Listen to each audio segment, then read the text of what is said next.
우리가 운동을 할 때도 기본 근력을 갖추고 나서 운동을 하잖아. 수학을 풀 때도 산수 문제 연습들을 하고 뭐 구몬이라든지 뭐 빨간펜이라든지 이런 것들을 다 하고 나서 그 다음에 수학 문제풀이에 들어가는데 왜 국어는 그렇게 안 하냔 말이야. 너희들 다 책 그렇게 많이 읽지 않았잖아.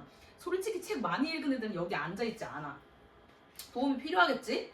그래서 어떤 훈련을 할 건지, 국어에는 어떤 근육을 키워야 되는지를 같이 지금부터 알아볼 거고, 오늘 배울 거는 길잡이 표현에 대한 부분을 특히 강조를 하게 될 거야. 자, 국어에도 훈련이 필요해. 근데 어떤 훈련들이 필요하냐? 첫 번째는 어휘력이야. 그래서 내가 나눠준 유인물을 보면 최근 4개년 평가원에서 나왔던 제시문 중에 빈출된, 그러니까 자주 나왔던 어휘, 그리고 중요한 어휘를 골라서 내용을 줬어. 여기서 만약에 모르는 단어들이 있으면 그러면 읽어도 무슨 말을 하는지 알 수가 없겠지. 그래서 기본적으로 이런 소재, 파악할 수 있는 어휘력은 갖추고 들어가자고. 두 번째로는 독해력이 있어야 돼. 그러니까 그냥 글자 모양들만 읽어내려가는 게 아니라 이게 무슨 말을 하는지 읽어낼 수 있는 능력이 필요하잖아. 그래서 글의 주제, 목적, 구조를 파악할 수가 있는가. 그거를 우리는 오늘부터 길잡이 표현이라고 부르고 그 길잡이 표현을 중심으로 우리 독해력 훈련을 해갈 거야. 그리고 세 번째는 논리력 훈련이 되어 있는지야. 논리력 훈련이라고 하는 건 선지, 결국에는 우리가 다 문제 풀고 정답률 높이려고 하는 건데 문제를 풀 때 1번부터 5번까지의 선지가 있잖아. 근데 그걸 판단할 때 어떤 논리들이 있단 말이지. 그 논리를 내가 머릿속으로 사고해낼 수 있는지, 그 논리를 이해하고 문제를 풀 때 적용할 수 있는지 그런 훈련도 해야 되고, 마지막으로는 진짜 속도 붙이는 훈련이야. 여기까지 기본적인 바탕을 닦아놨으면 그걸 가지고서 이제 달리기를 해야지. 안 그러면 그냥 눈으로 빠르게 읽고 빠르게 풀려고 하더라도 계속 구멍이 난다고. 그래서 우리는 이런 순서로 점점 더 점수를 높이기 위한 훈련들을 해갈 거야. 그래서 오늘의 수업 목표는 첫 번째, 길잡이 표현이 뭔지 아직 아무도 모를 건데 길잡이 표현이 뭔지 이해를 할 거고, 두 번째로는 처음 읽을 때 어디에 표시를 해야 되고 어디는 그냥 넘겨야 되는지 이해를 해볼 거야. 세 번째로는 길잡이 표현을 기능 중심으로 분류를 해볼 건데 오늘은 그 중에서 반만 할 거야. 길잡이 표현의 종류가 총 12개가 있어. 나중에는 그냥 툭 치면 나와야 되는데 오늘은 그 반절인 6개만 할 거야. 12개라고 하면 너무 부담스럽지만 6개 정도는 괜찮잖아. 그래서 독해행동이라고 하는 건 뭐냐면 글을 읽어내려갈 때 어떤 표현을 만났어? 그러면 그 표현이 뭘 얘기하고자 하는지를 알고서 뭐 가령, 뭐 예를 들어 이렇게 하면 그 뒷부분에 대해서는 내가 어떤 태도를 취해야 되는지, 뭐 뭐뭐라고 불리운다 혹은 뭐뭐라고 평가된다 라고 하면 그 앞에 무엇에 해당하는 거에 대해서 나는 어떤 눈으로 바라봐야 되는지를 결정하는 게 독해행동과 연결한다라고 하는 부분이야. 네 번째로 지문을 처음부터 끝까지 쭉 읽어 내려가면서 머릿속에서 증발되게 해왔던 게 우리의 원래 독해를 하는 방식이었다고 하면, 이제부터는 뼈대를 먼저 세우고 거기에 살을 붙여가는 순서로 읽는 연습을 해볼 거야. 자, 길잡이 표현이 뭔가요? 하면 이렇게 내가 정리를 내려봤어. 자, 필자가 독자에게 보내는 언어적인 신호, 그걸 곧 우리는 길잡이 표현이라고 할 거야. 어떠한 글은, 말도 마찬가지고 어떠한 메시지는 우리에게 전달하고자 하는 바가 있단 말이야. 그 전달하고자 하는 바를 우리는 약간 뭉뚱그려서 목적이라고 부르겠지. 그 글의 목적이라는 게 있어. 그 목적이 뭔지를 알려면 이 사람이 나한테 그러면 어떤 신호를 보내서 그 목적을 전달하고 있는지를 판별을 할 수 있어야 된단 말이야. 그러면 그 신호를 길잡이 표현이라고 이름 붙이고, 그 길잡이 표현을 우리가 구체적으로 판별할 수 있는 눈이 있으면 글을 보는 눈도 그만큼 더 해상도가 높아지겠지. 자, 왜 길잡이 표현을 알아야 되냐? 방금 얘기했던 거를 조금 더 구체적으로 나눠서 설명을 해보면, 독서 지문은 모두 특정한 목적을 가지고 있어. 각 문장은 그 목적을 달성하기 위한 일정한 역할들을 가지고 있어.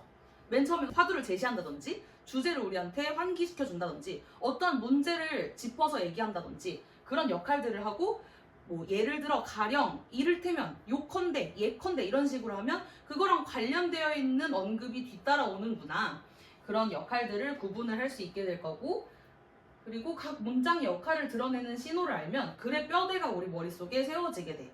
이 글은 주장과 반박과 그 반박에 대한 대안, 이런 걸로 이루어져 있구나. 혹은 이 지문은 A랑 B랑 C라는 학자가 있는데 각각의 주장이 어떤 부분에서 같고 어떤 부분에서 다른지를 설명하고 있구나. 혹은 또 어떤 지문은 기술 원리를 순서대로 설명하고 있구나라고 하는 각각의 글의 양식이 있어. 그걸 우리가 뼈대를 볼 수 있게 된다는 얘기지. 그리고 길잡이 표현을 근데 만약에 몰라. 그러면 문장의 역할과 중요도를 판단할 수가 없어. 그러니까 정보가 뭐가 중요하고 뭐가 차순인지, 그러니까 이게 주인공이야. 이건 얘를 설명해주기 위해서 부연돼. 그리고 그 부연의 조건을 또 부연해. 이런 것들을 우리가 우선순위를 판별할 수 있게 된다는 얘기야. 그리고 모든 문장을 만약에 같은 강도로 읽어. 예를 들어서 내가 너희들 다 좋아하지. 내가 너희들 다 좋아해. 이렇게 하면 그 누구도 특별히 좋아하지 않는다는 얘기겠지? 문장을 읽을 때도 마찬가지야. 모든 문장을 다 같은 강도로 읽었다라고 하면 다 꼼꼼히 읽었어요라고 하면 무엇이 중요한지를 모른다는 얘기랑 같아. 그래서 머릿속에 남는 게 없게 되지. 난 진짜 열심히 밑줄 그어가면서 읽었는데 다 읽고 나니까 머릿속에 남은 게 하나도 없어서 문제 풀면서 다시 돌아가. 문제 풀면서 또 다시 돌아가서 찾아. 이런 일들이 생기는 게 결국엔 우선순위가 없고 머릿속에 결국엔 핵심 메시지가 뭔지를 알 수가 없기 때문이야. 그래서 우리는 독해를 두 가지 단계로 나눠서 할 거야. 첫 번째는 뼈대를 세워. 뭐냐? 지문을 훑어가면서 길잡이 표현들에만 체크를 해. 그리고 개념어들에도 체크를 할 거야. 길잡이 표현을 체크하면 결국에는 개념어에도 체크를 하게 돼.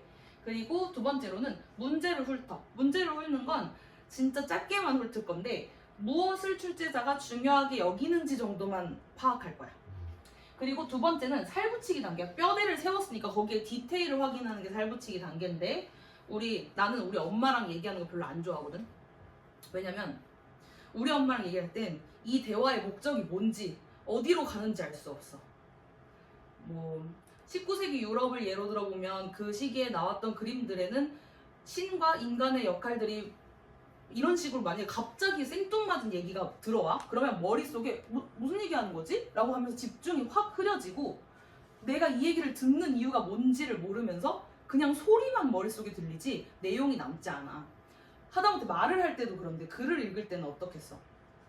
말을 할 때는 비언어적인 것들도 있잖아. 비언어적인 것들, 예를 들면 눈을 보고 어떤 부분을 강조해서 말하고 어떤 부분은 그냥 빨리 넘겨버리고 이런 것들을 말할 때는 할 수 있는데 글은 심지어 그런 것조차 없어. 근데도 우리가 한 번에 꼼꼼하게 읽어서 내용을 파악하고 문제를 푼다? 그건 어렵단 말이야. 그래서 우리 엄마가 만약에 얘기할 때 내가 수영장에서 별로 안 좋아하는 사람을 만나게 됐어 라고 얘기하면 그 사람에 대한 얘기구나 라고 내가 인지를 하고 들을 거잖아. 근데 갑자기 52살 먹은 이러면서 시작해버리면 머리가 복잡해진단 말이지.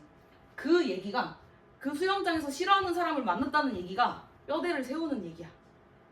지금부터 내가 듣게 될 내용이 뭐구나를 아는 거야. 내가 지금부터 읽게 될 내용이 뭐구나를 아는 거야.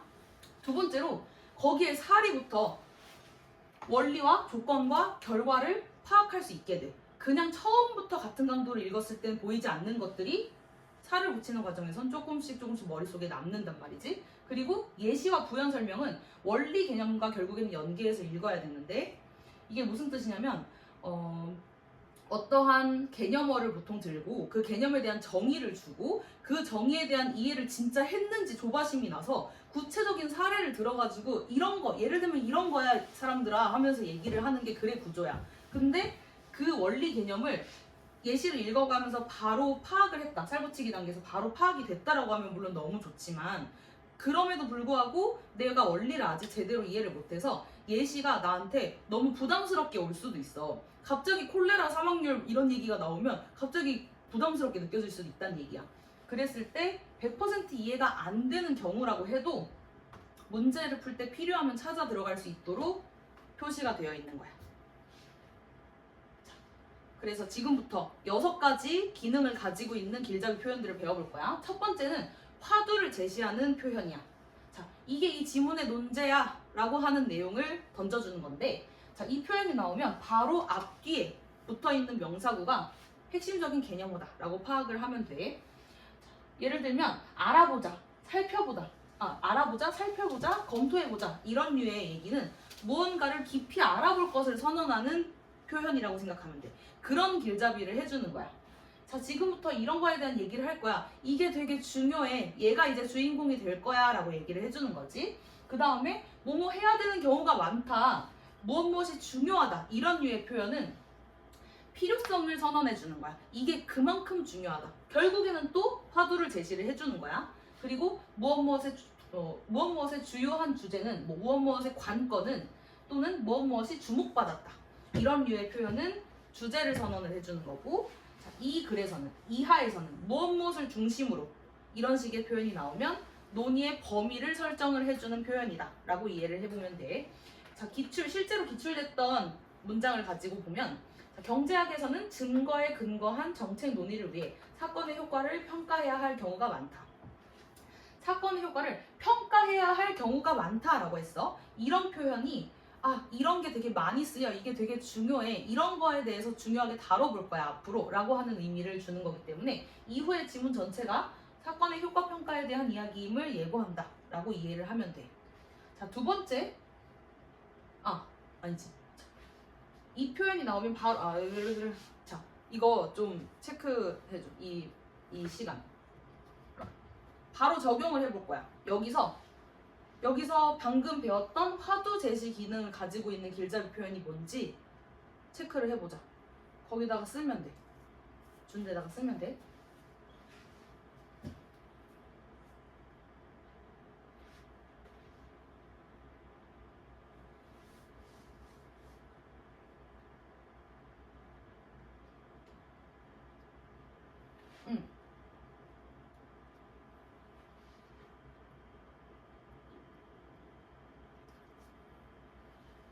자, 살펴봤죠? 볼게. 제일 먼저 나오는 화두 제시 기능의 길잡이 표현이 뭐지? 뭐 해야 할 경우. 그치? 뭐 해야 할 경우가 많다. 그리고 두 번째로 나온 거는 여기 중심으로. 자, 정보 비대칭성을 중심으로 라고 하는 이 중심으로도 마찬가지로 화두를 제시해 주는 거야. 뭐가 화두야? 정보 비대칭성. 이런 식으로 이렇게 길잡이 표현이 나오면 거기에 붙어서 나오는 개념이 앞으로 중요하게 다뤄진다는 거고, 이 정보 비대칭성, 정보의 가치 평가 이런 거가 딱 선지에 나오게 될 거야. 또 살펴보자, 그치? 그리고 공부해볼 필요가 그치. 있다. 바로바로 적용을 해보는 거야. 우리가 이것들을 연습을 해가면 글을 읽을 때 너 지금 나한테 무슨 얘기 하려고 하는 거지? 라고 하는 걸 파악하는 시간이 점점 더 줄어들 거야. 자, 두 번째 기능, 길잡이 표현 중에 두 번째 기능, 개념 정의야. 개념 정의를 하는 길잡이 표현은 정의를 나타내는 부분인데, 결국에는 앞에 나오는 명사 혹은 바로 뒤에 붙어서 나오는 명사가 되게 중요한 주제어가 된다는 얘기고, 거기에는 우리가 V 표시를 할 거야. 밑줄은 안 칠 거야. 이 길잡이 표현을 체크하는 뼈대 세우는 단계, 지문을 훑어내려가는 단계에서는 밑줄을 쳐버리면, 예를 들면은 A, 기업 이런 것들에 다 밑줄이 같이 붙어있단 말이지. 근데 내가 읽으면서 밑줄을 쭉 찍고 그러면 되게 찾아 들어가기가 어려워져. 그래서 우리는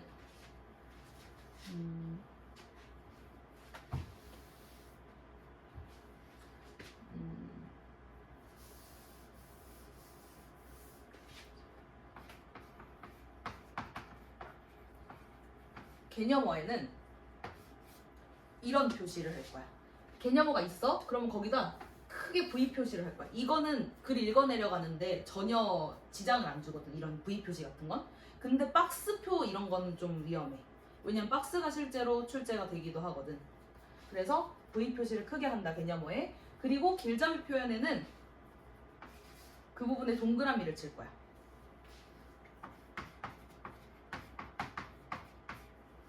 알겠지?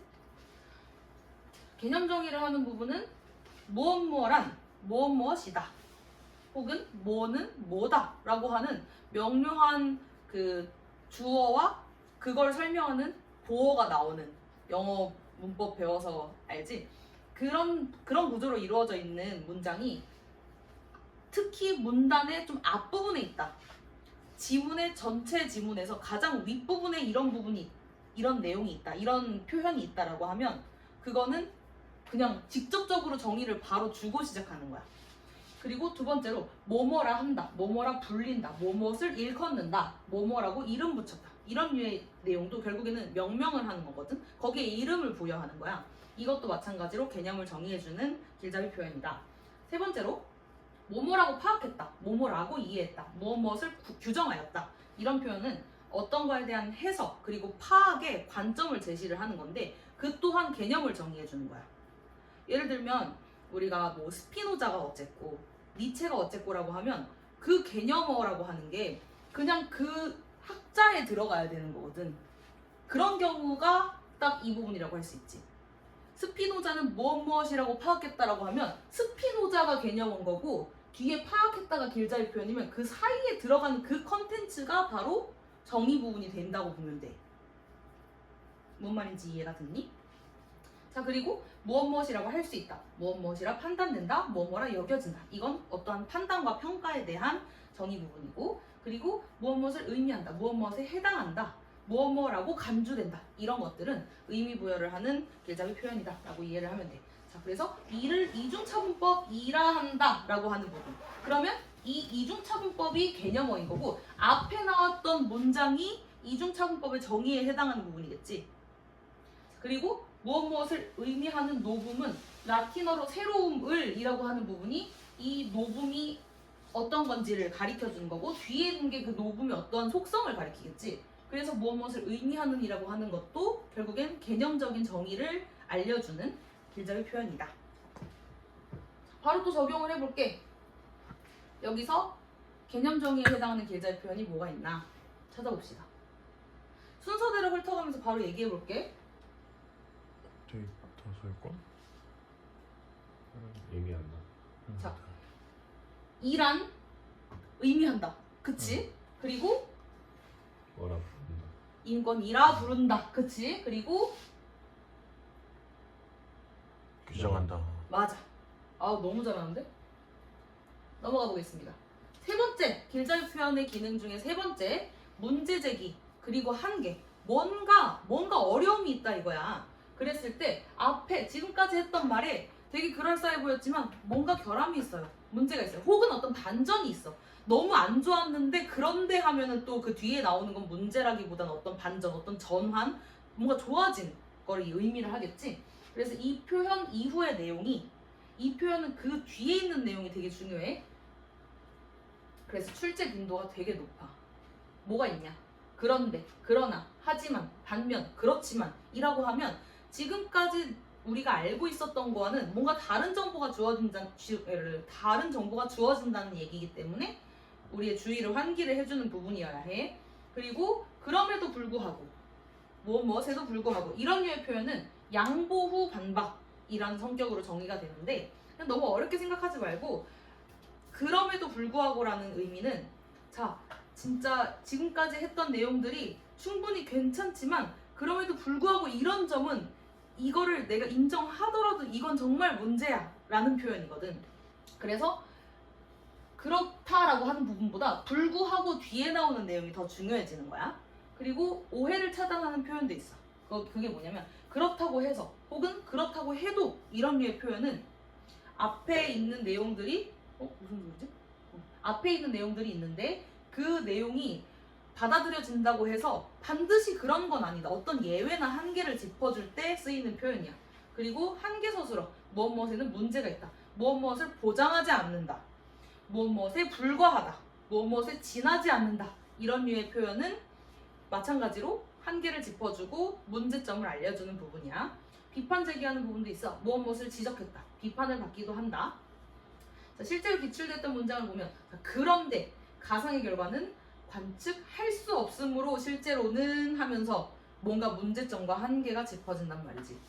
자, 앞에는 어떤 이상적 방법론이 논의가 돼. 근데 그게 설명이 끝나고 근데 실제로는 한계가 있단 말이야 라는 얘기를 꺼낼 때 그런데 할 수 없으므로 실제로는 이런 표현을 사용을 했다는 거지. 자, 또 바로 적용을 해봅시다. 뭐지? 처음으로 나온 게? 그러나 그럼에도 불구하고 한계가 있다. 그치? 반면 존재한다. 비판도 존재한다. 그냥 존재한다가 아니라 비판도 있다. 비판된다. 문제 제기가 된다 이런 류의 표현이 그러니까 나온다면 뭔가 한계를 짚어주는구나, 뭔가 앞에서 얘기했던 내용이랑은 반전이 되는구나 라고 하는 걸 우리가 캐치를 할 수 있어야 해요. 자, 네 번째, 길잡이 표현의 네 번째 속성을 가지고 와보면 조건과 전제라고 하는 게 있어. 자, 이런 게 성립돼야 말이 된다, 이런 게 성립이 돼야만 가능하다라고 하는 부분을 설명해 주는 건데, 조건 표현 뒤에 오는 내용이 문제 선제의 핵심 판단 기준이 되기 때문에 아주 주의 깊게 살펴봐야 돼. 이 조건을 틀거든. 이 조건이 충족이 돼야지 된다고 했는데 이 조건이 충족이 안 되는 경우도 있다, 이런 식으로 문제가 나와버려. 자, 만약 뭐뭐라면 뭐뭐한 경우에는 이러면서 어떤 특수한 케이스를 들어서 설명을 해주는 경우도 있고, 이 가정이 충족되면 무엇을 전제로 하면서 그 성립이 되는 조건을 들어주는 때도 있고, 또 설령 뭐뭐 하더라도, 설사 뭐뭐 하더라도 라고 하면 뒤에 나오는 내용이 더 중요해지는 거야. 그리고 무엇을 바탕으로, 무엇의 근거에, 무엇의 취지에 비추어라고 하면 그 전제, 바탕에 깔리는 정보가 앞에 주어져. 자, 관점을 전제로 하는 것, 무엇의 관점에서 이런 학자가 나오겠지, 혹은 어떤 학파가 나온다든지 어떤 이론적인 논의가 나온다든지, 그러면 무엇의 관점에서, 무엇에 따르면이라고 하면 이 사람들이, 이 주체가 보는 시야에서만 뒤에 나오는 내용들이 연결이 된다라고 판단을 하는 근거가 된다는 거야. 그리고 마지막으로 독립, 분리, 무엇과는 별개로, 무엇과 무관하게, 무엇에 관계없이 라고 하면 진짜 떼고 봐야 돼. 독립적으로 봐야 된다, 판단을 할 때. 근데 마치 연관성이 있는 것처럼 이제 선지를 또 내겠지.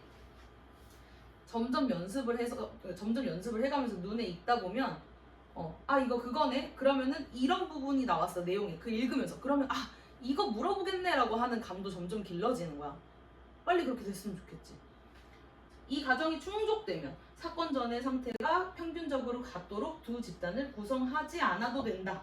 자, 이렇게 되면 뭐뭐 하지 않아도 된다 라고 하는 문장이야. 그러면 충족되는지 여부가 선지의 판단의 포인트가 된다는 거야. 자, 또 바로 적용을 해봅시다. 만약 통제할 수 있다. 그치. 만약 통제할 수 있다면, 가정이 충족. 그치. 가정이 충족될 때 비로소 가능하다. 관점에서 볼 때, 그쵸? 적용이 돼야 한다. 명시적인 동의를 전제로. 전제로, 그치. 너무 좋다. 자, 다섯 번째. 원인과 근거를 가리켜주는 길잡이 표현이 또 있어요. 내가 지금까지 했던 얘기가 왜 그런지를 알려줄게 라고 신호를 보내는 부분인데, 구체화되는 부분이에요. 결국에는 훑기 단계에서는 위치만 기억할 거야. 이런 내용은 너무 구체적이어지거든. 그리고 살 붙이는 단계에서 꼼꼼하게 읽어 내려가게 되겠지. 자, 왜냐하면 뭐뭐기 때문이다, 무엇 하기 때문이다, 무엇에서 비롯된다, 무엇으로부터, 무엇에 기인한다, 무엇을 지목했다, 무엇을 근거로, 무엇에서 확인할 수 있다. 이런 류의 표현들이 다 결국엔 뭐가 원인이 되는 건지, 뭐가 근거가 되는 건지를 알려주는 길잡이 표현이다. 실제 기출 문장을 보면, 시가 상승이 무상 취득자의 노력에서 비롯되었으면 당시 시가를 기준으로 계산해야 한다. 무엇에서 비롯되었으면 이라고 하는 표현이 어떠한 원인이 되는, 앞에 있는 것의 원인이 되면 뒤에 있는 것은 어떻게 보아야 한다 라고 가르쳐주는 부분이야. 그래서 원인이 무상 취득자의 노력이야. 그러면 그 결과에 대한 기준이 변경되어야 된다. 그 인과 구조를 파악할 수 있는 부분인 거지. 또 바로 적용을 해보겠습니다. 비롯된다. 왜냐하면 때문이다. 그쵸? 기인한다고 시작한다. 그치, 기인한다. 여기 보면은 뭐 학자들은 지적한다 라고 하는 건 그 아까 방금 배웠었던 그 입장을 밝혀주는 거지. 근데 여기서 방금 우리가 원인과 근거가 되는 길잡이 표현을 찾자면 기인한다 까지인 거죠. 자, 여섯 번째는 결론을 알려주는 길잡이 표현입니다. 앞에 논의의 결과를 이 뒤에서 얘기해주거나 혹은 이 길잡이 표현 바로 앞에 있는 내용이 결론이 되거나 그런 표현인데 결국에는 결론이 뭐야? 우리가 그 글을 읽었을 때 맨 마지막에 갖게 되는 인상인 거잖아. 그래서 출제 빈도가 매우 높아요. 따라서 그러므로 결국 이에 따라 이로 인해 하면서 어떤 결론이 났다. 자, 그리고 이렇듯 이처럼 이러한 방법들을 통해라고 하는 것도 그냥 쭉 읽을 땐 별로 의미 없어 보이지만 정리해주는 부분이란 말이야. 이렇듯 앞에 있는 것들이 어떤 나열들인 경우가 많아. 그리고 이렇듯이라고 하면서 그걸 일반화해주면서 결론으로 마무리를 해줘. 자, 그리고 무엇을 야기한다, 무엇을 촉진한다, 무엇을 억제한다, 무엇에 기여하였다. 이런 것들도 결국엔 여기 무엇을에 해당하는 부분이 결론부에 해당해. 여기서 보면은 따라서 관건은 그 사건 외에는 결과의 차이가 날 이유가 없는 두 집단을 구성하는 일이다 라고 하면 이 따라서 관건은 이 뒤에 있는 문장이 중요해지는 거 있지. 적용해 보겠습니다. 이에 따라 결국 결국. 그치 결국 야기한다 이에 따라 따라서 맞아요. 무엇에 달려있다. 너무 잘하는데? 6개 다 배웠어.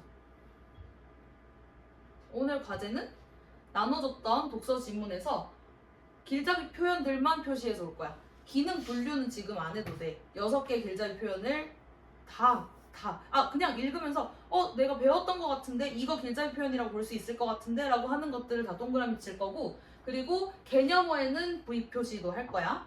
각 문단마다 이 문단 역할을 열자 안팎으로 적어볼 거야. 어떤 구로 써도 되고 열자 조금 넘더라도 한 문장으로 정리를 해볼 거야. 보통 글이 이렇게 덩어리들로 있잖아. 여기다가 정리를 해볼 거야. 그리고 뼈가 되는 부분과 살이 되는 부분을 구별하지 못한 데가 있으면 읽어내려가면서 내가 체크를 못했어. 이게 도대체 그 길잡이 표현은 체크를 했는데 근데 이게 결국에는 뼈가 되는 부분을 가리키고 있는지 혹은 살이 되고 있는 부분을 가리키고 있는지를 읽어내려가면서 내가 판단했고 그거는 표시를 안 해도 괜찮아. 근데 그냥 보면서 내가 바로바로 판단이 좀 어려운 부분이 있었다 라고 하면 가지고 와. 그리고 다음 시간 목표는 길잡이 표현을 실제 기출문제에 적용해서 자동화해보면서 풀어보겠습니다. 고생하셨어요.